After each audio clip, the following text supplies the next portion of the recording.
ಕೊಳದೆ ಬರುವುದೇ ನಿಮಗೆ ಸುರನ ದಟ್ಟಿಸಿ ಖಳರು ಬರಿ ಬರಿಯ ಭಾಗ್ಯ ವೈರರು ಇಲ್ಲವೇ ನಿನಗೂ ಬೇಕಾಗೆ ಬುಡ ಉಳಿಸಿ ಕೊಂಬೆಯು ಸತಿಯು ನಡೆಯಿರಲು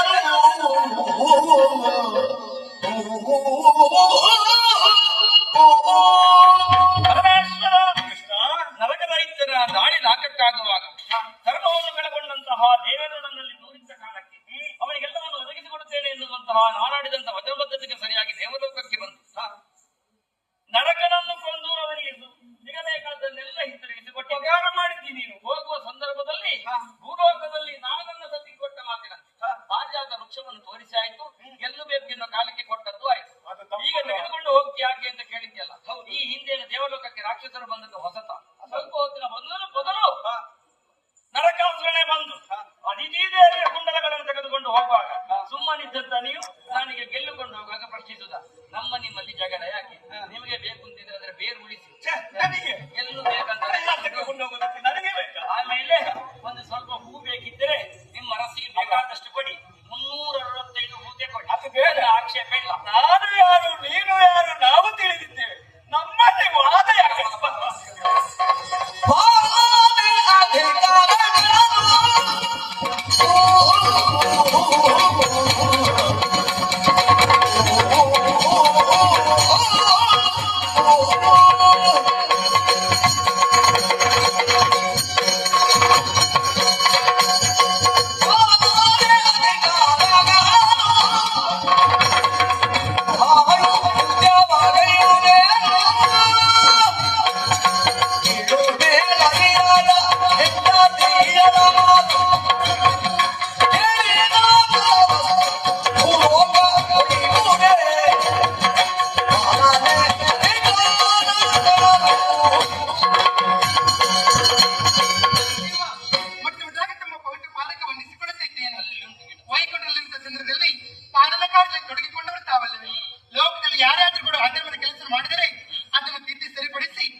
ಹೆಂಡತಿಯ ಮಾತು ಕೇಳುವವರು ಹೇಳ್ತಾರೆ ಎಲ್ಲರೂ ಕೂಡ ಮಾತನ್ನು ಕೇಳ್ತಾರೆ.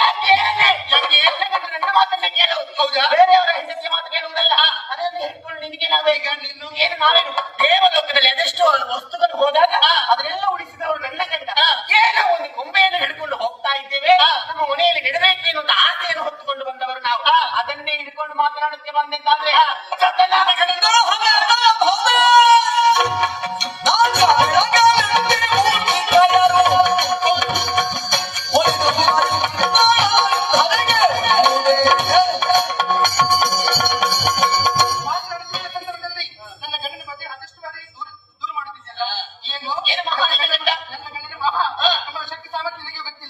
ಯಾಕೆ ಗೊತ್ತು ನಿನಗೆ? ನಿನಗೆ ಗೊತ್ತಿರ್ಬೇಕು. ಹೌದು. ಇಷ್ಟು ಅವರನ್ನು ದೂರ ಪ್ರಯೋಜನ. ಯಾಕೆ ದೂರ ಬೇಕಾಗಿ ನಿನ್ನನ್ನು? ಯಾಕೆ ಗೊತ್ತಾ? ನಿನ್ನ ಗಂಡನ ಬಗ್ಗೆ ನಾನು ಹೇಳ್ಬೇಕಾ? ಲೋಕದಲ್ಲಿ ಎಲ್ಲ ಹೆಣ್ಣು ಮಕ್ಕಳನ್ನು ವಶಪಡಿಸಿಕೊಳ್ಳುವ ಸಾಮರ್ಥ್ಯ ಅವನಿಗಿರುವುದು. ಹಾಗಾಗಿ ಅಷ್ಟು ಮಾತ್ರವಲ್ಲದೆ ಹಾಲು ಬೆಣ್ಣೆ ಮೊಸರು ತುಪ್ಪ ಇವುಗಳನ್ನು ತಂದು ನಿನಗೆ ಕೊಡುತ್ತೇನೆ ನನ್ನ ಅಹಂಕಾರದಿಂದ ಮಾತನಾಡುತ್ತಿಲ್ಲ. ಮಾತನಾಡಿ ನಿಮಗೆ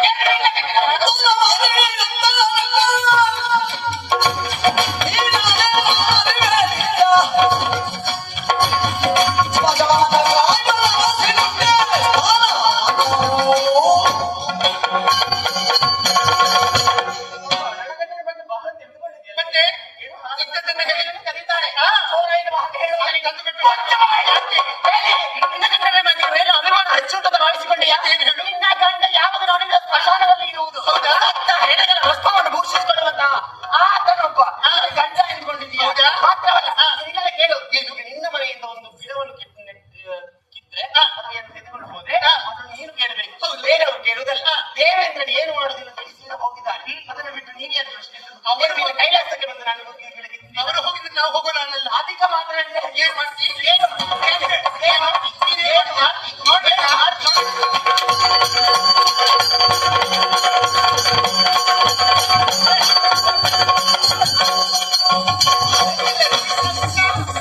ಸರಸವೇ ನಿಮಗೆ ಸತಿಯಾಗಿರುವರು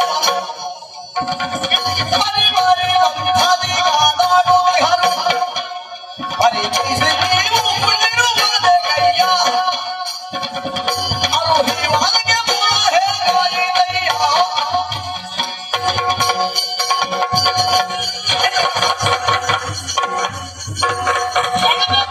ನೀವ್ ಯಾಕೆ ಅವರಿಗೆ ಭಾಷಣ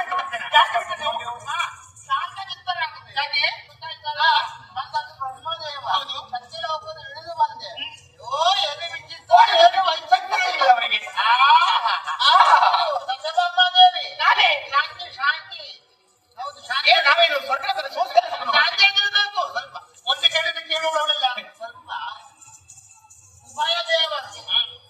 ಉಭಯ ದೇವರು ಭಕ್ತಿಯರು ಉಭಯರು. ಅಲ್ಲಿ ಬೆಳೆದ ಆಟ, ಇಲ್ಲಿ ನಿಮ್ಮದು ಆಟ ಅಲ್ವಾ? ಇಲ್ಲ, ನಾವು ಸುಮ್ಮನೆ ಅದೇ ಅದು ಗೊತ್ತಾಗಲಿಲ್ಲ ನಮಗೆ. ಆಟಕ್ಕಾಗಿ ಅಲ್ಲಿ ಆ ಬಡಿದ ಆಟಕ್ಕೂ ನಿಮ್ಮ ಈ ಆಟಕ್ಕೂ ಏನು ಸಂಬಂಧ, ಏನು ಕಾರಣ? ನಾವು ಭೂಲೋಕದಲ್ಲಿ ಮಾತಾಡ್ತೀವಿ.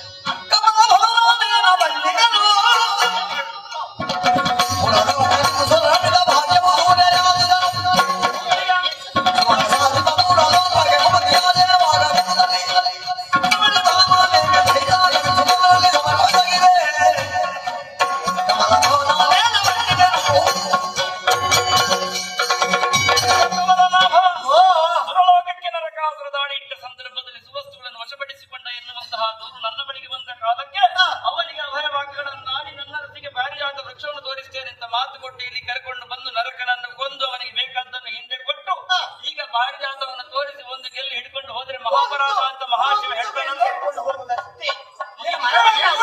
ಬಂದವು ನಾನಿದ್ದೇನೆ. ಈಗ ಪರಿಹಾರ ಕೊಟ್ಟು ನೋಡುವ.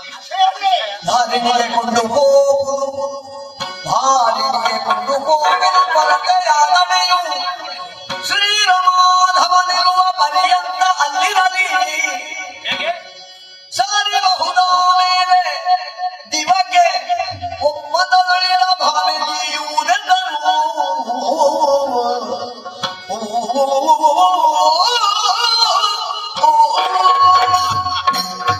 ಕೃಷ್ಣ, ಒಟ್ಟಿನಲ್ಲಿ ಇದು ನಾರದ ಬಿದ್ದಂತ ಬೀಜ. ಅದು ಸಸ್ಯಾಗಿ ಹೆಮ್ಮರವಾಗಿ ಪಾರಿಜಾತ ವೃಕ್ಷವಾಗಿ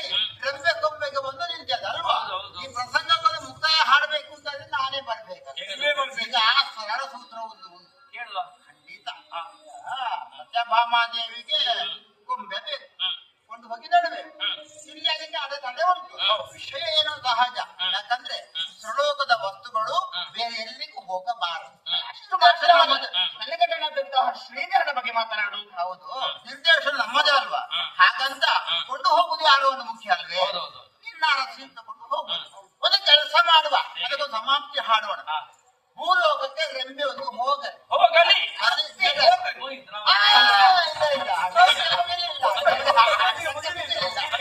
ಸಮಾಪ್ತಿ ಅಂತ ಆಗುದಿಲ್ಲ. ಹಾಗಂತ ನೆಟ್ಟು ಬೆಳೆದಂತ ಆ ವಸ್ತು ಎಲ್ಲಿಯವರೆಗೆ ಅನ್ನೋದು ಮುಖ್ಯ. ನೀನು ಎಲ್ಲಿಯವರೆಗೆ ಭೂಮಿಯಲ್ಲಿ ಇರ್ತೀಯೋ ಅಲ್ಲಿಯ ತನಕ ಮಾತ್ರ ಪಾರಿಜಾತ ಇರುವಂತ. ಆ ಬಳಿಕ ಮತ್ತೆ ಸುರಲೋಕಕ್ಕೆ ಸೇರುವಂತ. ಇದಕ್ಕೆ ಒಪ್ಪಿಗೆ ಉಂಟು. ಉಂಟು, ನನ್ನ ಒಪ್ಪಿಗೆ. ಹೌದಷ್ಟೇ ಹೇಳಿ. ಹಾಗಾದ್ರೆ ಸರ್ವರಿಗೂ ಮಂಗಳ ಹಾಗೆ. ಈಗ ಒಂದು ವಿಷಯ ಹೇಳಬೇಕು. ಎಲ್ಲಿಯ ತನಕ ಶ್ರೀಕೃಷ್ಣ ಭೂಮಿಯಲ್ಲಿ ಇರ್ತಾನೆ ಅಲ್ಲಿಯ ತನಕ ಪಾರಿಜಾತ ಇರಬೇಕು. ಇನ್ನು ವಾಕ್ಯ ಬದಲಿಲ್ಲ, ವಾಕ್ಯ ಬದಲಿಲ್ಲ, ಒಪ್ಪಿದೆ. ಗಮನಿಸಬೇಕಾದ ವಿಷಯ ಏನು ಬಲ್ಲಿರ, ಆ ಬಳಿಕ ಪಾರಿಜಾತ ಹಿಂದೆ ಬರ್ತದೆ. ಈ ಪಾರಿಜಾತದಿಂದ ಬೀಜ ಬಿದ್ದಿರೋದಕ್ಕೆ ನಾನು ಹೊಣೆ ಅಲ್ಲ. ಅದು ಲೋಕಮುಖದ ಬೀಜ ಅಂದ್ರೆ ಏನರ್ಥ? ಎಲ್ಲಿಯ ತನಕ ಕೃಷ್ಣ ಭೂಮಿಯಲ್ಲಿ ಇರ್ತಾನೆ, ಕೃಷ್ಣ ಏನೊಂದು ವ್ಯಕ್ತಿಯಾಗಿ ಮಾತ್ರ ಇರ್ಬೇಕು ಅಂತಿಲ್ಲ, ಎಲ್ಲರ ಮನಸ್ಸಲ್ಲಿ ಇರ್ಬೋದು, ಎಲ್ಲರ ಹೃದಯದಲ್ಲಿ ಇರ್ಬೋದು. ಎಲ್ಲಿಯ ತನಕ ಕೃಷ್ಣ ಪ್ರಜ್ಞೆ ಭೂಮಿಯಲ್ಲಿ ಇರ್ತದೋ ಅಲ್ಲಿಯ ತನಕ ಪರಿಮಳ ಕೊಡುವ ಪಾರಿಜಾತ ಇರ್ತದೆ. ಹೌದು ತಾನೇ? ಹಿಡ್ಕೊಂಡು ಹೋಗಿ ಸ್ವಲ್ಪ ಕೆಲಸ ಉಂಟು ನಮಗೆ. ಹೋಗುವ ಆ ಕಡೆಗೆ ಹೋಗುವ.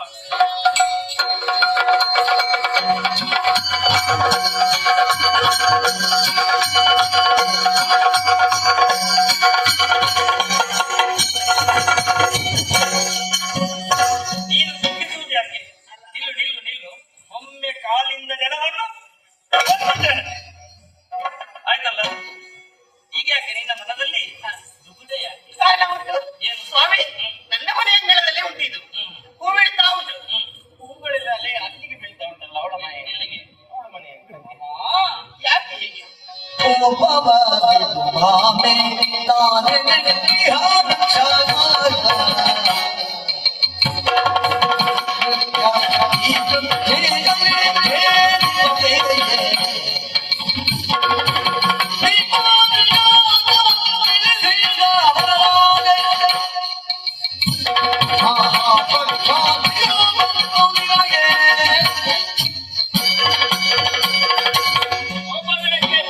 ಕೋಪವಲ್ಲ, ದುಃಖವಾಗುತ್ತಾ ಉಂಟು. ಅಷ್ಟು ಪ್ರಯತ್ನ ಪಟ್ಟು ಬಂದವರು ನಾವು. ಅದರಲ್ಲೇ ನೀನು ಗಮನಿಸಬೇಕು. ನೀನು ಧನಾತ್ಮಕವಾಗಿ ಯೋಚಿಸು. ನೀನು ಹೇಗೆ ಹೇಳಿದಿ, ವೃಕ್ಷ ಇಲ್ಲಿದ್ರು ಕೂಡ ಹೂವಲ್ಲಿಗೆ ಬೀಳ್ತಾ ಉಂಟು ಅಂತ. ಹೌದಲ್ಲ? ಅದನ್ನು ಹಾಗೆ ಯೋಚಿಸುವುದಲ್ಲ. ಹೂವಲ್ಲಿ ಬೀಳ್ತಾ ಇದ್ರು ಎಲ್ಲಿಂದ ಬೀಳ್ತಾ ಉಂಟು? ಇಲ್ಲಿಂದ ಬೀಳ್ತಾ ಉಂಟು. ಇದು ಇಲ್ಲಿ ಇರುವಲ್ಲಿ ಕಾರಣ ಏನು?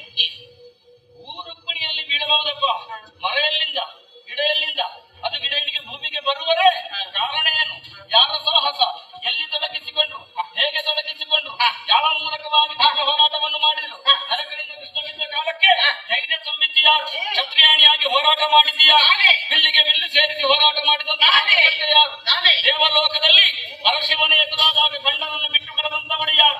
ಲೋಕಮೂರ್ತಿಯಾದಂತಹ ಪರಶಿವನಂತಾಗಿ ಪಾರ್ವತಿ ಬಂದಾಗಲೂ ಕೂಡ ತನ್ನ ರಸನನ್ನು ಬಿಟ್ಟು ಕರೆದೆ ಅವನ ಹೃದಯ ಪಾರಿಜಾತವಾಗಿ ಉಳಿದಂತೆ ಯಾರು? ಆಗ ರುಕ್ಮಿಣಿ ಹೆಸರು ಎಲ್ಲಿಯಾದ್ರೂ ಬಂತ? ಬರ್ಲಿಕ್ಕಿಲ್ಲ. ಆದ್ದರಿಂದಲೇ ಕೋಪ ಬೇಕೆ. ಈ ಮೂಲಕವಾಗಿ ತಿಳಿದುಕೊಳ್ಳುವಂತ ಸತ್ಯ ಏನು ಬಂದೆಯ? ಗಂಡ ಹೆಂಡಿರ ನಡುವಿನ ದಾಂಪತ್ಯ ಅಂತ ಹೇಳಿದ್ರೆ ಅದು ವಾಗರ್ಥದಂತೆ. ವಾಕ್ಯವನ್ನು ಅರ್ಥ ಹಿಂಬಾಲಿಸಿಕೊಂಡು ಬಂದ ಹಾಗೆ.